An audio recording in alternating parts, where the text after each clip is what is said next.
Hello, ladies and gentlemen. My name is Pastor G. Thomas Toby, and I'm welcoming you to my Consequential Leadership YouTube channel. This is a platform that allows the opportunity to discuss very critical kingdom principles for change.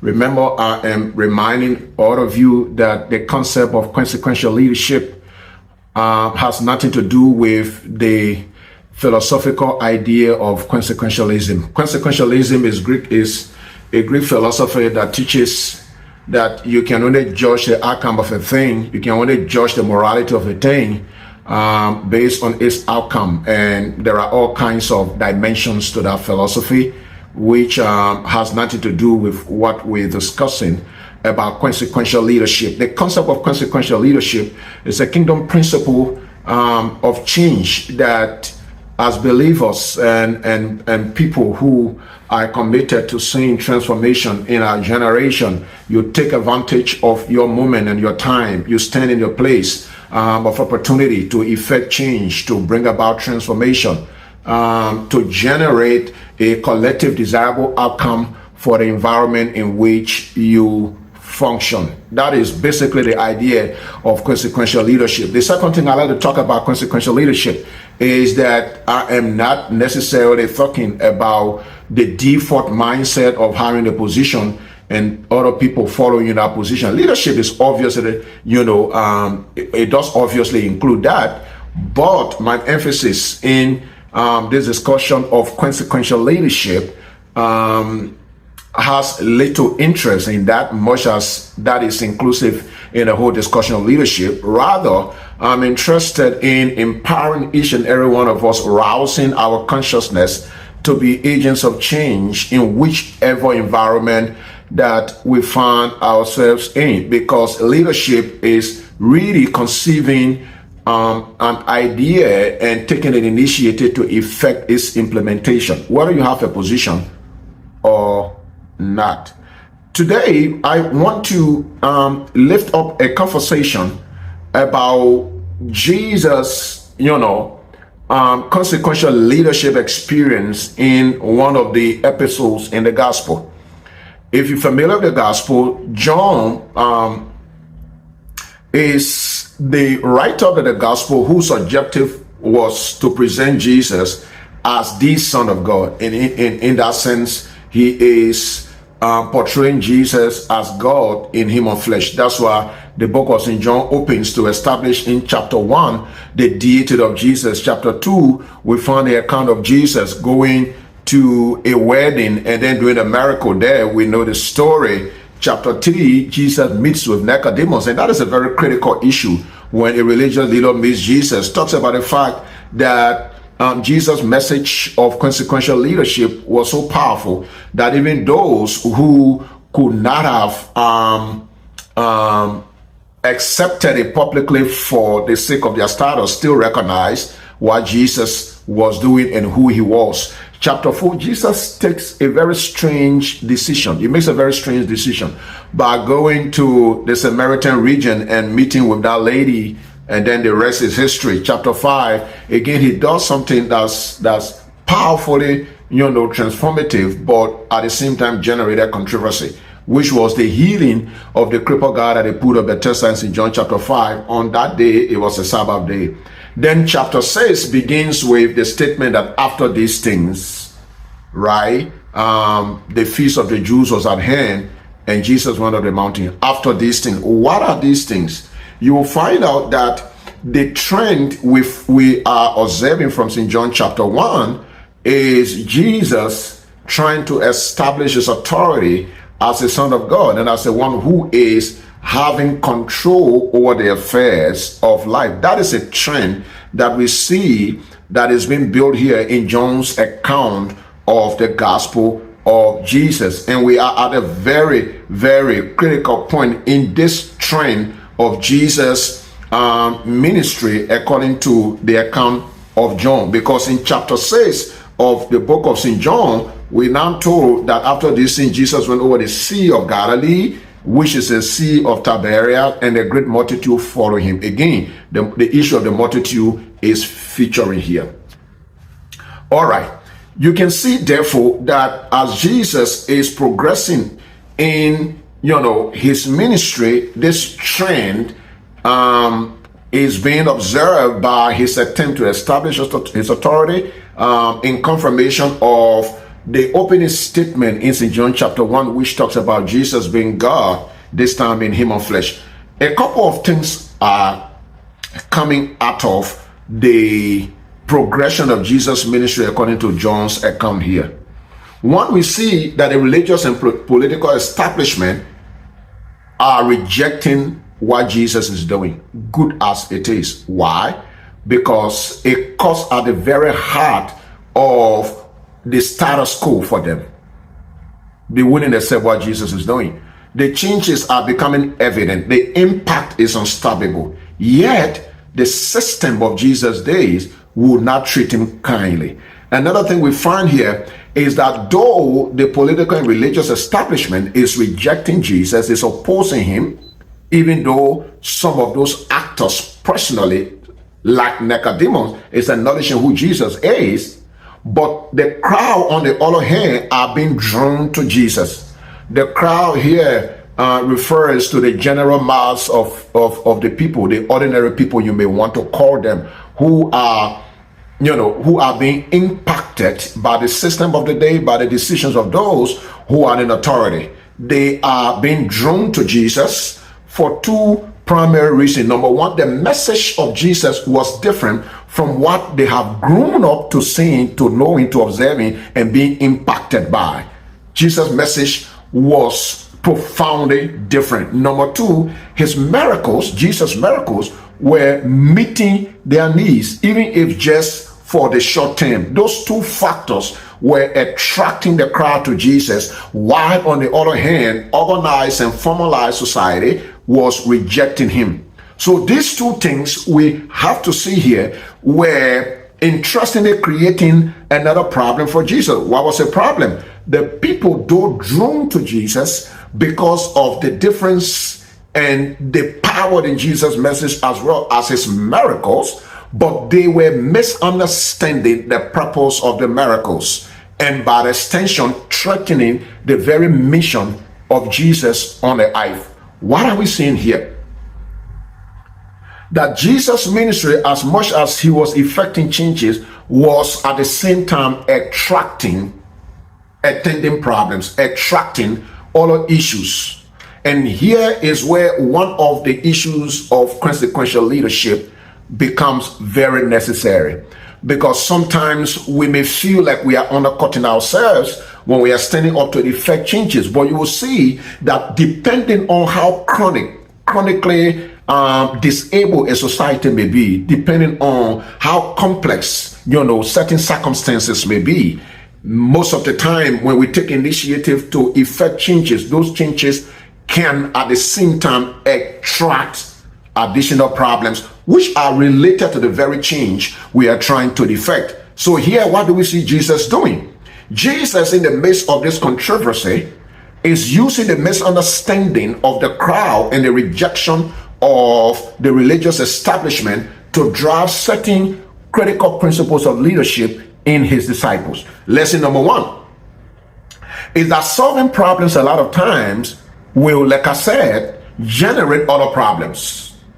That is very important for us to realize in the expression of consequential leadership. Because depending on the nature of the problem we're solving, many times when you take the initiative to solve one problem, it generates another problem. Principle number two, we must be aware of the default reaction that we are likely to exhibit in these circumstances when problems are, generated in our effort to solve a problem. There's always a default reaction, and that default reaction is one of escape. We want to avoid a problem many times, especially when it becomes overwhelming, like it was in the case of the disciples and Jesus in John chapter 6. Everything Jesus did from St. John chapter 1 was building up, setting the tension, was building up the crowd, was building up attraction to Jesus. While on the other hand, the tension of the resistance from formalized society was building up. The people were thronging around Jesus. And at the particular point, it created a crisis situation. The crowd has stayed with Jesus for days, and suddenly it began to dawn on everybody that these people are very hungry, they are desperate, and some of them may not be able to survive very long. Where are we here in our commitment to effect transformative changes?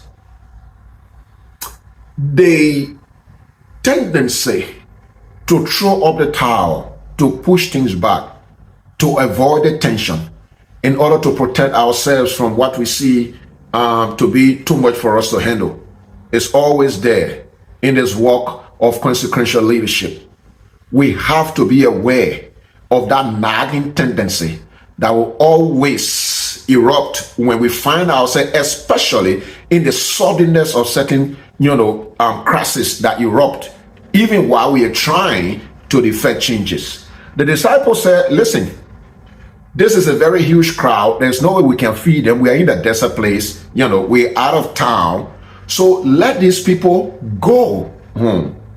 That is a default reaction. Anytime crisis of huge implication erupt, especially when we do not see them coming. But how does Jesus react to that? There is a way Jesus reacted that is very key in our discussion today. And that brings us to the third principle in the discussion of consequential leadership. Never dismiss your potential for transforming your conflict. Never undermine your ability to effect credible changes. Do not overlook what you can do. That is the point I'm trying to make. Do not overlook what you can do. Do not dismiss the potential that you hold to effect changes. We must not allow ourselves to be intimidated by the overwhelming nature of sudden crises that erupt even while we are trying to bring about changes in a particular situation. Why do I say that? Because when Philip said that 200 penny worth of food, besides the fact that they didn't have that money, but even if that were available, Philip said, it's still very minute considering the huge crowd that we are faced with here. It was in that same timing when Andrew, I suspect he said that reluctantly. Andrew said, there is a young man here who has 5 loaves of bread and 2 fish. But that is lunch for one person. We're talking about a huge crowd. The Bible will say that when the people were fed, there were 5,000 men besides women and children. When you put all of that together, you may be talking about 10,000 to 15,000 people.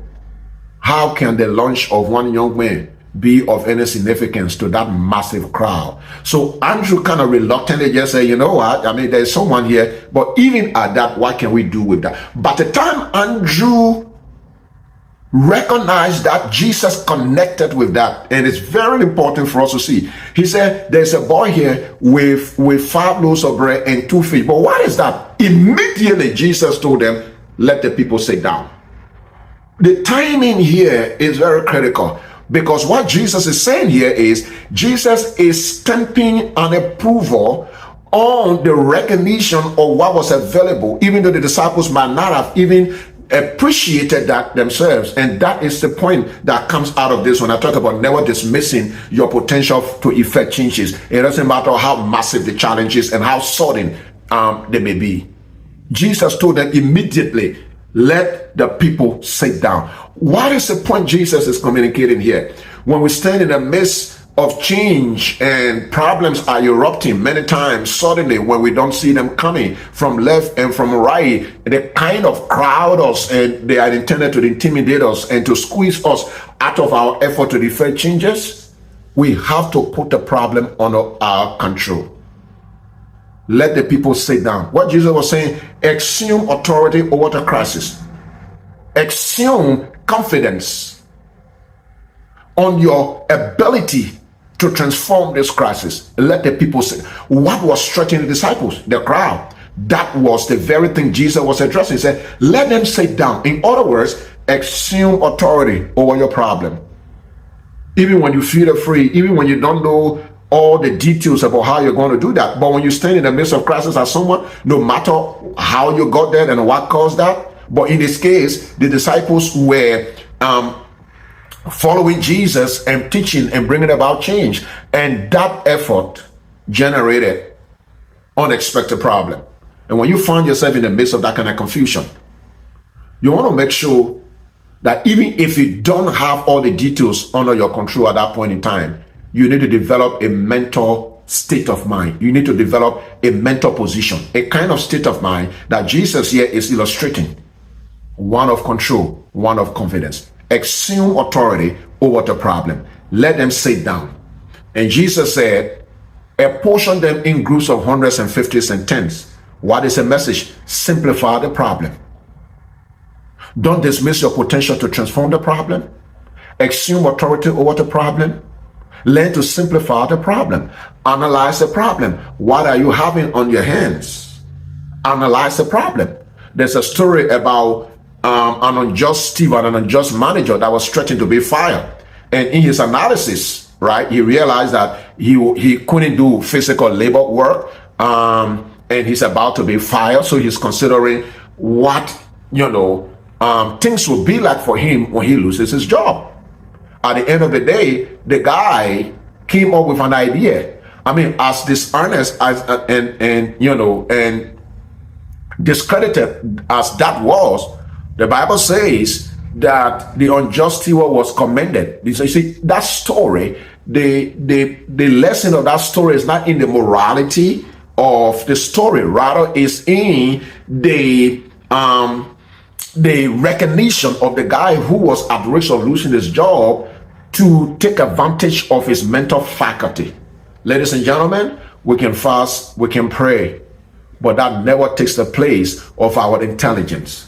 We have to bring all our resources into dealing with transformative challenges in our generation. Spiritual resources, mental resources, social resources, relational resources. All of those resources have to be mobilized and channeled in our drive for transformative changes. Jesus told them to let the people sit down in groups of hundreds and fifties and tens. Lastly, learn to surrender what you have to the Lord, because it's only then that supernatural ability can be accessed to allow you effect the changes that you would not have been able to do all by yourselves. When the lunch of this young man was surrendered to Jesus, Jesus surrendered it in prayer, and it began to multiply. You see, we may not always know how things are going to turn out, how changes are going to be experienced. But when we stand in there and become committed to transforming our circumstances and assuming authority over our crisis and rejecting the tendency to avoid it and recognizing our potential, surrendering it to God, He knows how to bring about the transformation. You see, Moses surrendered his staff and it became a point of miracle for him. Gideon surrendered his 33,000 army, and the 300 guys made a difference. Jehoshaphat surrendered his military to the Lord, and by the leadership of the praise and worship, the war was won. You could go on and on and on. What we're trying to communicate today is the point that in our process of transforming our society, transforming our circumstances, all kinds of factors come to play. And in this example of Jesus, we saw unexpected crises that erupted that were so massive that the disciples didn't see it coming. They got threatened by it. But Jesus has communicated the principles that when we attempt to solve problems, many times problems also are generated by that. But we must also be aware of the default reaction to avoid problems, especially when they are so massive and they are so sudden that tend to threaten our ability to do anything about them. We must resist that temptation. Number 3, we must never dismiss our potential. We must never overlook our ability to bring about changes. We must never take for granted what we can do. Then learn to recognize that, hey, when you stand there to effect changes in the midst of sudden crisis, assume authority over the crisis, recognize what you have, and surrender it to the Lord. I want to thank you for this discussion today as we continue to talk about consequential leadership. I encourage you to please subscribe to the channel, like it, and also share as well. But don't forget to comment as we move on, because I will be keen on your comments. Hopefully, they can also inform subsequent broadcasts. So when you subscribe, definitely anytime there is an upload, you will be notified. And I'm looking forward to having more of this with you, because this is our moment, it is our time to transform our generation. God bless you.